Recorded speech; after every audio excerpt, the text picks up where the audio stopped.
हाल महत्वपूर्ण समाचार पाटणथी सामे આવી રહ્યા છે તો પાટણ કલેક્ટર કચેરીને બોમ્બથી ઉડાડી દેવાની ધમકીભર્યું મેલ મળ્યું છે। બપોરે 3 વાગ્યા સુધીમાં કલેક્ટર કચેરીમાં બ્લાસ્ટની ધમકી અપાઈ હતી। કચેરીના અધિકારીઓ કચેરી કર્મીઓને ઘરે રવાના કરી દેવામાં આવ્યા છે। કલેક્ટર કચેરીમાં બોમ્બ મુકાયો હોવાનો ઈમેલ મળતા પણ સમગ્ર રાજ્યમાં હડકંપ મચી ગયું છે।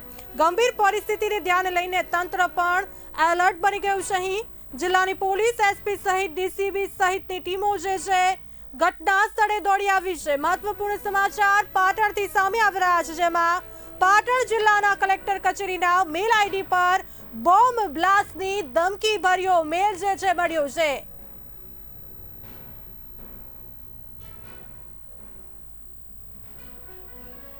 આ ગંભીર પરિસ્થિતિને ધ્યાનમાં રાખીને તાત્કાલિક પગલાં લેવામાં આવ્યા છે। કોઈ દુર્ઘટના ન બને તેને લઈને તંત્ર દ્વારા પણ પરિસ્થિતિ પર સતત નજર રાખવામાં આવી રહી છે। આ સાથે વધુ માહિતી આપવા માટે પાટણથી અમારા સંવાદદાતા અનિલ રામાનુ જોડાઈ ચૂક્યા છે। અનિલજી, પાટણ જિલ્લાના કલેક્ટર કચેરીને બોમ્બથી ઉડાડી દેવાનો ધમકીભર્યો મેલ મળ્યો છે, શું કહેશો આને લઈને?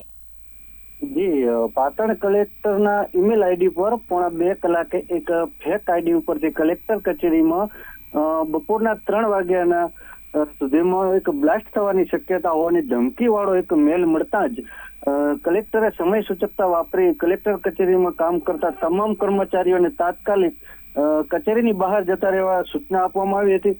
તેમજ એકાએક આ કર્મચારીઓને કચેરીની બહાર નીકળી જવાની સૂચના મળતા જોકે કર્મીઓમાં પણ ભયનો માહોલ જોવા મળ્યો હતો અને પાટણ પોલીસ અધિક્ષકને જાણ કરતા જ એમ કહેવાય કે સમગ્ર ટીમ જે આખી છે કલેક્ટર કચેરી પોલીસ છાવણીમાં ફેરવાઈ જવા પામી હતી અને પાટણ કલેક્ટર કચેરી ખાતે પોલીસ અધિક્ષક સહિત એલસીબી, એસઓજી, બી ડિવિઝન સહિતની પોલીસ ટીમો ખડકાઈ જવા પામી હતી અને બોમ્બ ડિસ્પોઝલ ટીમને તાત્કાલિક બોલાવી પાટણ કલેક્ટર કચેરીમાં ઈડીની બ્લાસ્ટ થવાની ધમકીના પગલે તપાસ હાથ ધરવામાં આવી હતી।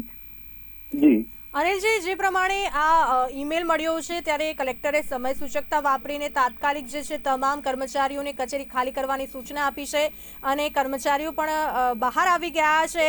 પરિસ્થિતિ પર સતત નજર રાખી રહ્યા છે। પાટણના જિલ્લા પોલીસ અધિક્ષકને પણ આની જાણ કરવામાં આવી હતી। એલસીબી ત્યાં છે, બી ડિવિઝન સહિતની પોલીસ ટીમો પણ ઘટના સ્થળ પર હાજર છે। ક્યાંક ને ક્યાંક જો વાત કરવામાં આવે ત્યાંથી કોઈ શંકાસ્પદ વસ્તુ કંઈક મળ્યું છે કે કેમ? જી, અત્યાર સુધીમાં કોઈ શંકાસ્પદ વસ્તુ કે કોઈ વસ્તુ હાલ જોવા મળી નથી। હાલ તો તપાસનો દોર શરૂ કરવામાં આવ્યો છે। તપાસમાં હાલના સમય સુધીમાં કઈ જોવા મળ્યું નથી। આ મેલ ક્યાંથી આવ્યો છે એને લઈને કોઈ વિગત બહાર આવી છે કે કેમ? જી નહીં, હાલ તો કોઈ વિગત બહાર આવી નથી, પણ એ બાબતમાં ઉગ્ર તપાસ ચાલુ કરી દેવામાં આવી છે અને હાલ તપાસનો દોર શરૂ છે અને હાલ ઘટના સ્થળે પોલીસનો કાફલો તેમજ એસપી, એસઓજી, એલસીબી સહિતની ટીમો ત્યાં જ છે અને આગળની કાર્યવાહી હાથ ધરવામાં આવી રહી છે। જી અનિલજી, સમગ્ર માહિતી આપવા બદલ આપનો આભાર।